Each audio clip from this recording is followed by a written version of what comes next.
இந்திய நேரப்படி நள்ளிரவு 12:30 மணிக்கு இங்கிலாந்து நாட்டின் தலைநகர் லண்டனில் இசைஞானி இளையராஜா தனது சிம்பனி இசையை அரங்கேற்றம் செய்தார். இதை ஏராளமான ரசிகர்கள் கண்டும் கேட்டும் மெய்மறந்து ரசித்தனர்.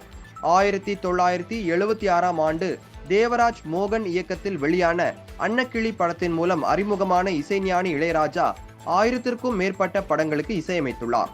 தற்போது மேற்கத்திய கர்நாடக இசை கலந்த வேலியன்ட் பாரம்பரிய சிம்பனி இசையை இயற்றியிருக்கிறார்.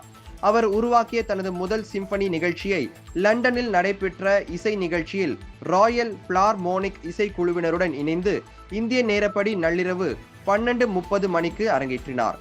நிகழ்ச்சியில் கார்த்திக் ராஜா, யுவன் சங்கர் ராஜா, இயக்குனர் பாஸ்கி உள்ளிட்ட பலர் கலந்து கொண்டனர். முன்னதாக இளையராஜா மேடைக்கு வந்ததும் ரசிகர்களின் உற்சாக வரவேற்பால் அரங்கமே அதிர்ந்தது. 1.5 மணி நேரம் நடைபெற்ற நிகழ்ச்சியில் சிம்பனி மட்டும் 45 நிமிடத்திற்கு அரங்கேற்றம் செய்யப்பட்டது.